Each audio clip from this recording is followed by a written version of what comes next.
The following presentation is a gift from the team at Streamline Publishing, publishers of Fine Art Connoisseur, Plein Air Magazine, and weekly newsletters Fine Art Today, Realism Today, Plein Air Today, and American Watercolor, and events, the Plein Air Convention and the Figurative Art Convention. We offer over 400 different art instruction tutorials and ultra high-quality video by the world's leading artists.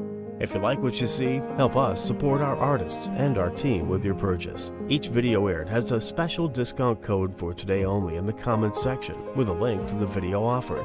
And to see everything we do, or if you want to receive notice of new releases, new products, and new events for artists, simply click the other link, which says, "See everything we do." Thank you. Hi, I'm Eric Rhodes, publisher of Fine Art Connoisseur and Plein Air Magazine. Today we're going to teach you how to paint a portrait, but a very, very characteristic portrait, The Trapper with Scott Tallman Powers.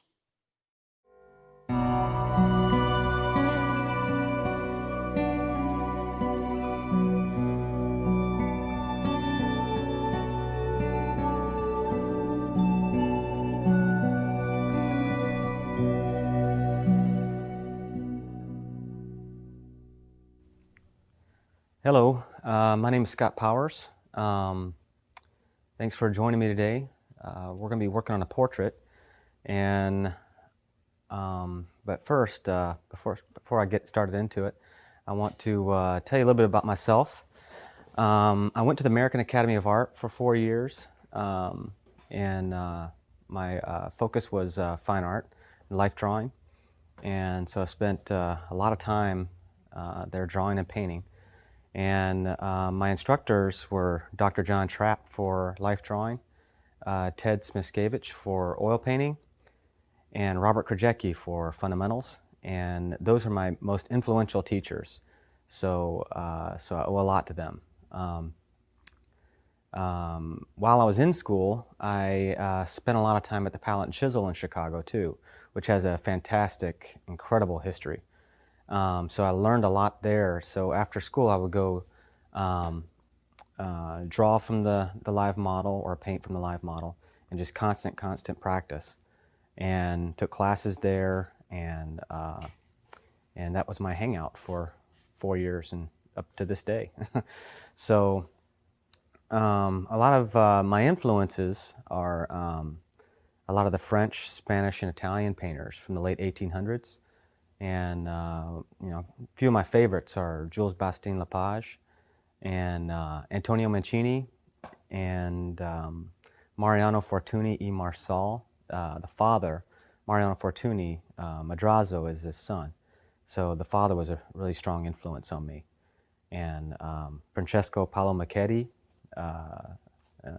there's like an enormous list. So, but after I graduated from art school, I went in to be work as an illustrator, and did marker rendering and things like that. So I ended up learning the computer, which was great because I didn't know how to turn it on when I first started. So that was a great experience for me. So I was able to utilize that in my career now. But that's a little bit about myself, and we're going to get started, but first I want to tell you a little bit about my tools and my paint and my canvas I'm going to be working on today. So here, let's get started here. So first I'm going to point to my colors here, and first I'm going to start out with my whites, and I like to separate my warm tones and my umbers across the top with my cool tones on the side.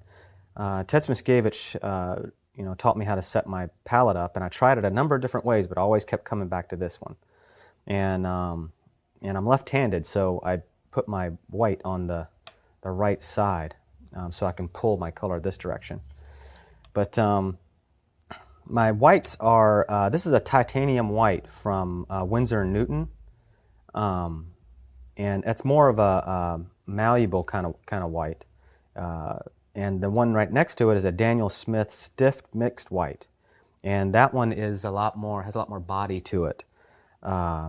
So, you know, I kind of go back and forth between the two. And this is a titanium zinc combination. We'll start here on the cool side. But this is an ivory black, and I go with De La Rowney or Utrecht. And the next one is a Prussian blue, which is more of a greener type blue. That's extremely strong. And that is I use Rembrandt, I use Utrecht, De La Rowney. There's a number of ones. I use Gamblin as well. Gamblin's a great one. And the next one is a Colorium blue. And the Colorium blue is specifically with De La Rowney. I like it because it's more of like a cerulean blue, but it's a phthalo blue base. And it's just a good strong blue that I like. That's a lighter value. But I also use cerulean blue and from Gamblin. The next one is a green gold, and that's from Winsor & Newton. And I love that transparent, earthier green. So that's a great one.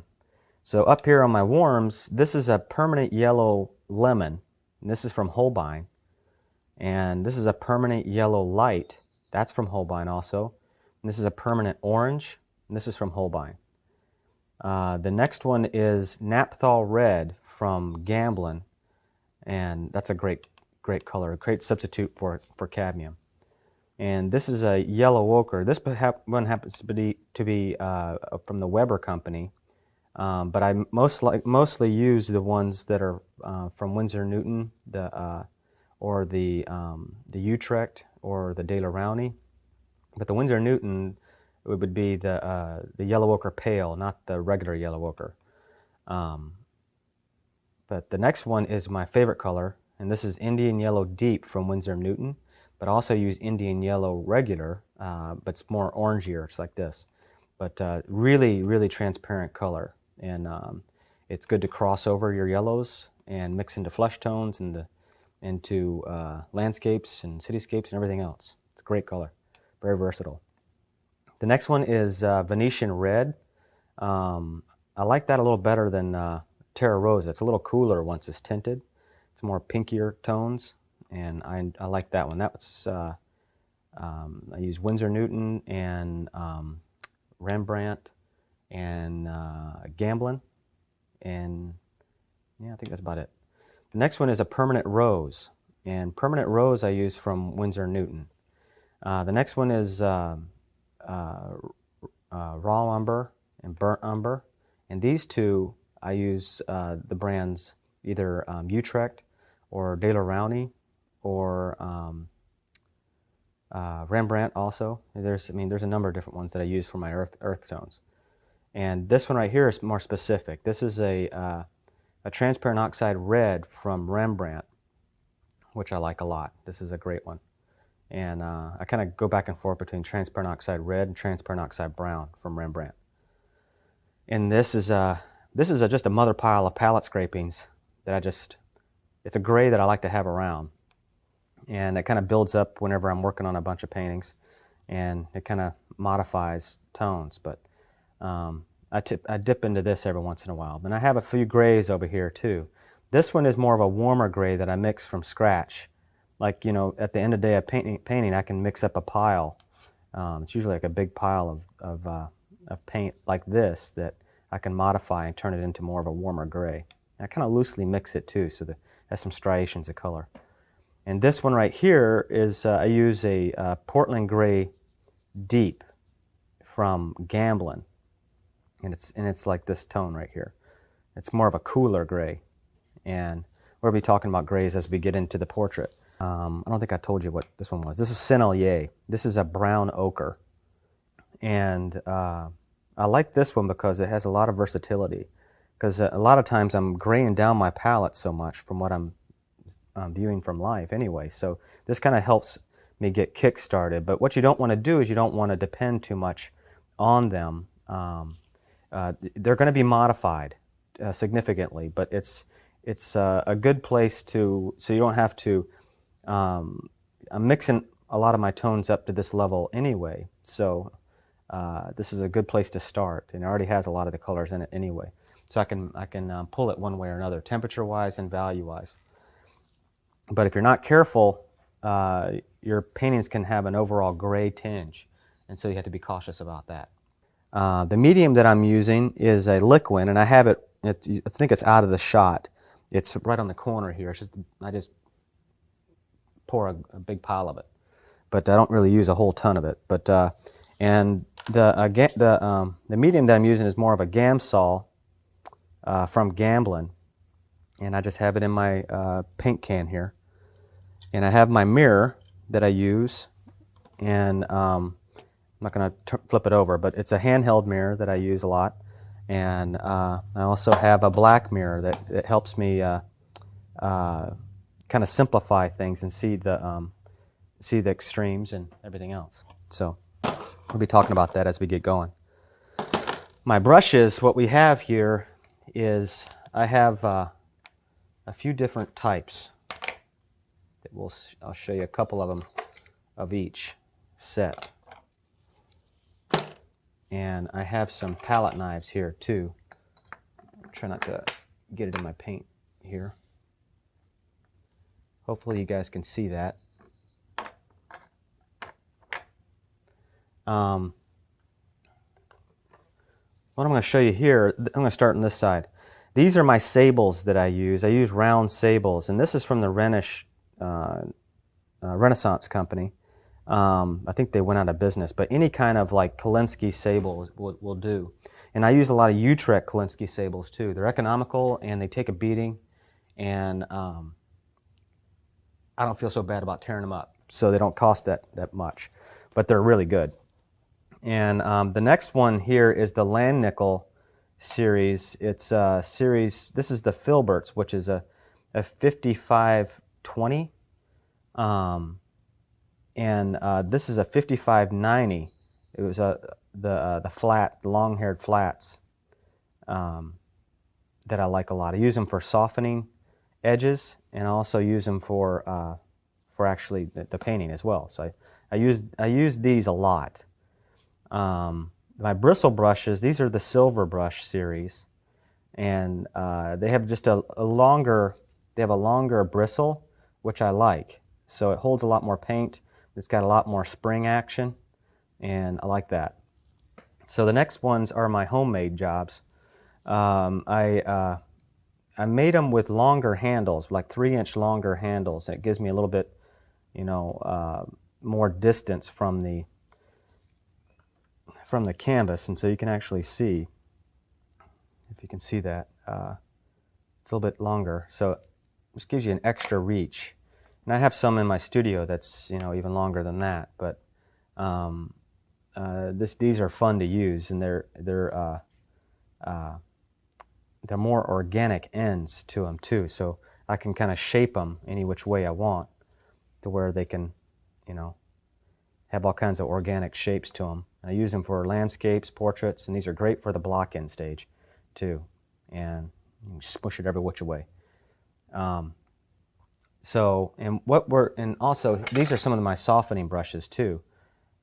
These are just regular cheapies from the art store. You can get them for like craft stores and things like that. But you just got to really pull out a lot of the excess hairs, otherwise it's going to be all in your painting.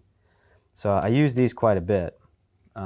And I have a fan brush as well, like a fan brush that I have, a badger hair fan brush. That's my brushes. But also what I'm going to show you too is like my measuring tool that I use for portraits and figures is a piano wire. And I can't remember the gauge of it, but it's a stiffer gauge of piano wire. And I'll show you throughout the portrait how I'm using that. Okay, now this right here, this is 20 inches by 16 inches, and it is a Clausen's Belgian linen. It's a C13. It's a smooth surface, and I just toned it with like a mixture of raw umber and ivory black. And I just want to neutralize things, because I'm not really going to be, if I wanted to actually utilize the ground, if it was like an orangier ground or something like that, then I could actually use it. But if I'm not going to be using the ground, I want to just keep it neutral. if I don't have it breaking through, because otherwise it's no point. It's just a distraction. So I would always keep my grounds neutral unless I'm going to be using the ground to break through. So, and this is also, it's oil primed, so it's not acrylic. I don't really paint on anything that's acrylic primed. I like to have my painting surface be the same kind of material that I'm painting with. So it's just a personal thing. So my gloves I need to tell you about, because you're probably wondering what I was wearing.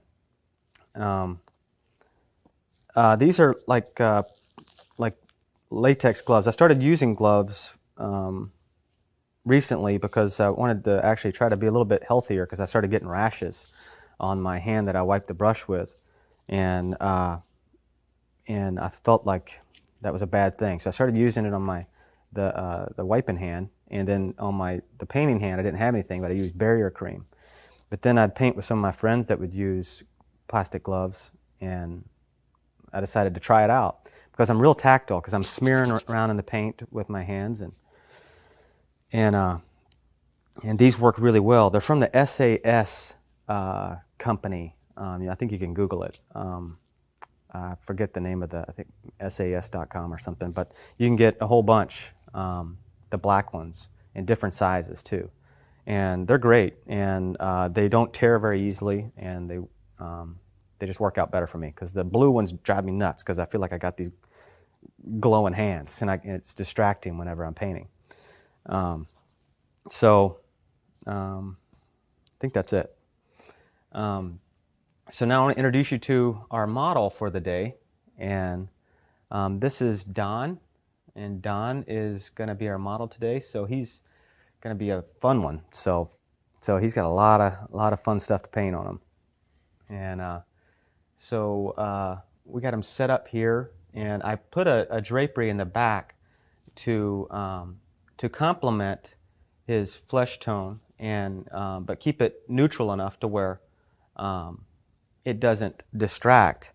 But also, and I created kind of a swag with the sarong thing in the back that has some of the texture of the little tassel things that are hanging down.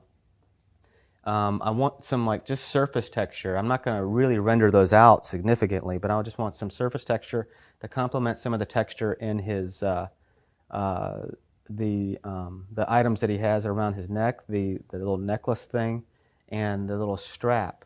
I really like the colors, and I like the angle of it also, and that's the reason why I had the angle come in the opposite direction in the back, so to give it some balance.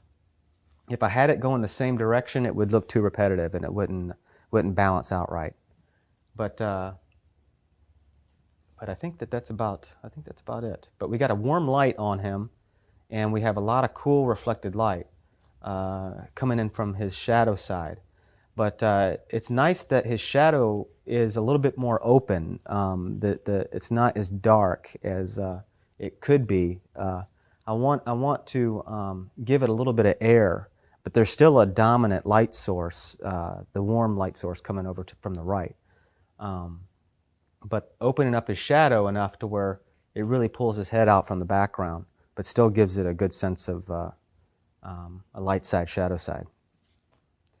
So we're going to get started here, and what I'm going to do is I'm going to start off initially in a more linear way, where it will be more with straight lines, and I'll just start dividing my canvas to kind of feel the space and how he's going to be positioned within my framework here. And then I will go into more of a mass-in approach, and that's going to be more of a rapid way of painting, and it helps me to approach the painting that way, where I don't get too wrapped up in too many specifics, and I can actually get my emotions on the canvas quickly, and it gets a lot of things out. And for my personality, it works best. And so I don't like to draw out every minutia thing so clearly. But as I'm going through the painting, I will actually be drawing at the same time. So we'll be discussing that also. But But let me go ahead and get started, and then we'll kick things off. So just going to get a bristle brush here, just one of the filberts. And by the way, I only use filberts these days because the flats are just too square and mechanical for me, and they turn into filberts anyway. So what's the point? So I just use strictly filberts for my bristles. Okay. Have to cut that later. Okie doke. So I'm just going to thin out a little bit of my raw umber right now. I don't want it too soupy. See, like this would be bad news. It's too soupy for me like this. I like a little bit more viscosity whenever I'm going in with my drawing. So it's a little bit better. Okay. So I need to feel this out. So I want to put the top of his head on my canvas to kind of feel this space. I'm constantly thinking about space and how it can be divided. And first of all, I want to see I want to measure on him his height relationship to his width. And so whenever I'm painting someone with a beard, I rarely ever, I allow for the beard, but I rarely ever use the beard as a point of measurement because it moves, you know, if he goes like this during a break or something like that, there's chances of movement, but I allow for it. But I find a spot that I can see his chin through his beard as a unit of measurement until I find the ones that are above that I can use more solidly. And we'll talk about how I divide the head up in halves and quarters. But I need to decide on the shape of his head.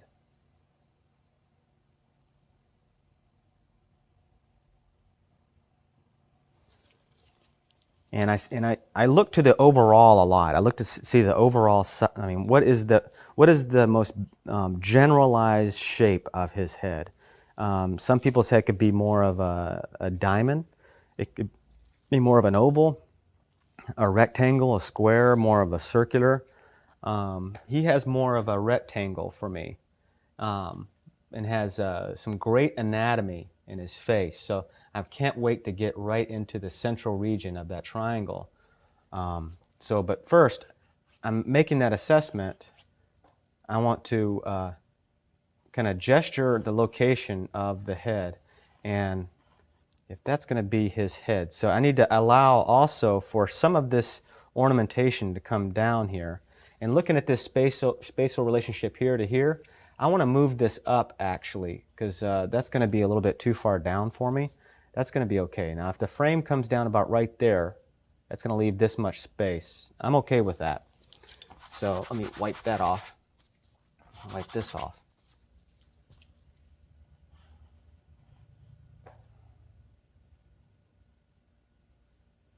So this is all approximations here. I'm not, nothing's going to be concrete at this point.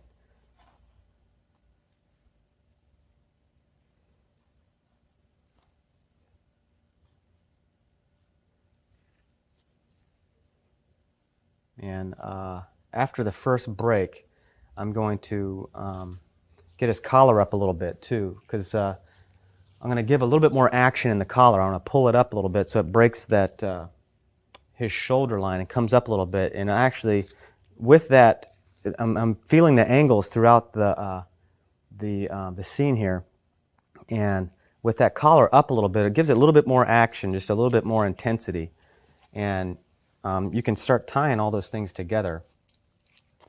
So.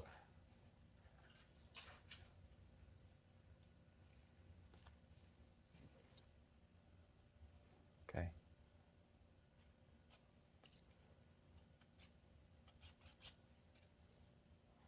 It's fine. His head is turned. There's more distance on this side than this side. So find his center, the center axis line, and then holding my brush on like a plumb to find the plumb line. Find his center axis line. I just put it right in between his eyes.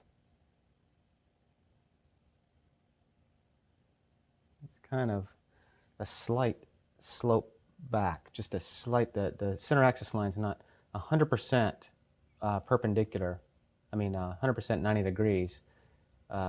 It's just slightly back.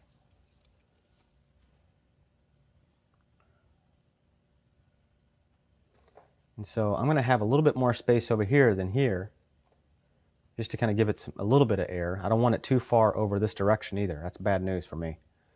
So I'm going to put the center axis line here. Okay. And these are not going to be exact yet. So I'm thinking more about my vertical divisions. This is actually just feeling the space in here to kind of see how I feel about that. Okay, so now,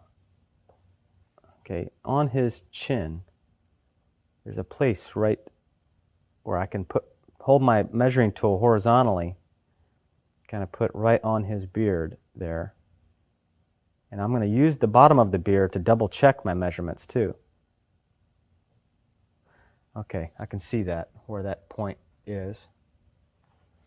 And I'm going to measure from there. Find his halfway line, the halfway point, in between the 2 points. So I look at it like I'm starting off accurate right away whenever I find the halfway point between 2 points. It's always going to be half. And on the model, you have to find out where that halfway point lines up. And you can use the rules of 3 and from the chin to the bottom of the nose, to the bottom of the nose, to the brow line, to the brow line, to the hairline. You can double check those things, but I like to start out with a halfway point and then quarter measurements and find out where those measurements will line up on any individual that I'm painting. So it's always going to be those same measurements, half, quarters, and then double check all the measurements after you get those placed in. But on some people, the halfway point may line up right on his eye line, right below, because everyone's different. All the placements of their features, they change. So that's okay. His halfway point is right below his eyes, like right here. So let me put that in.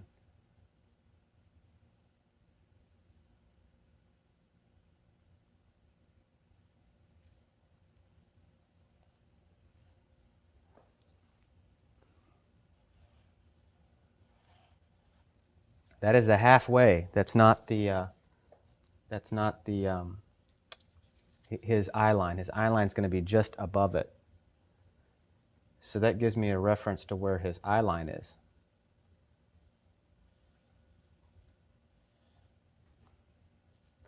So now I know right where, so I can take from the top of his cranium to his halfway point, which is just below his eye line, and I can use that as my unit of measurement. So I can use that all the way through it now.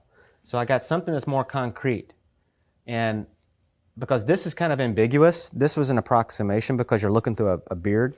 But now, since I got a unit of measurement, I can start measuring down to make sure I got things in the right spot. But if he didn't have a beard, then you could use this unit of measurement down here because it was something more concrete. Okay. Now, let me divide this space up into, let me just measure this to a quarter. Let me take this first because I want to get this unit of measurement as a quarter measurement and then measure down here. So let's see where that is.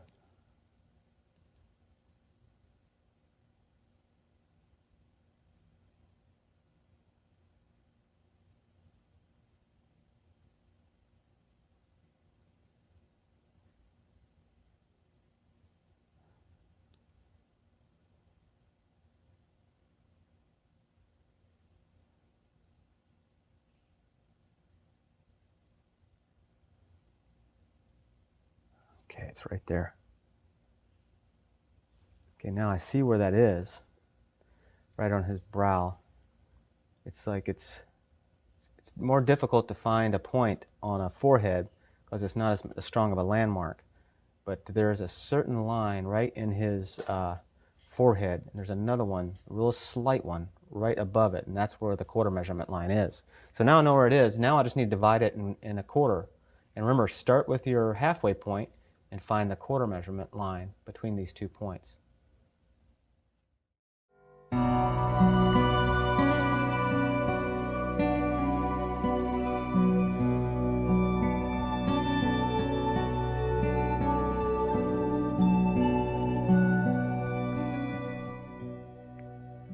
Hello, my name is Scott Powers. Thanks for joining me today. We're going to be working on a portrait. Remember, we have a warm light hitting it over here, and it gets cooler over here.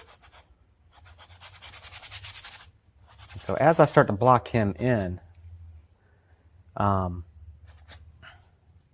not so worried about losing my drawing in here, because I can always get it back. Now I'm working in the eye region. I want to go back and forth between each eye, so I don't get one eye doing a little googly eye thing. You know, if you don't go back and forth, you're going to get them out of whack.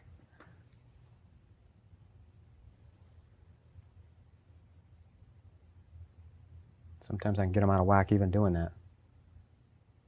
So I gotta be very cautious.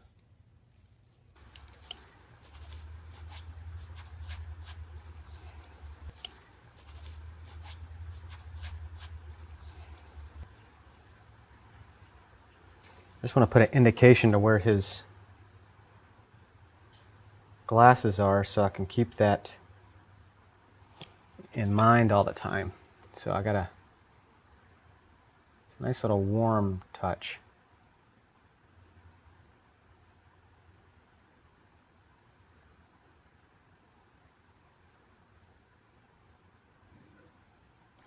I'll leave that for now.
These little beads here.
Now that's The Trapper with Scott Tallman Powers, and you can learn more about it at lilyartvideo.com. Remember, we have a special discount for you today only in the comments section. Thanks for watching.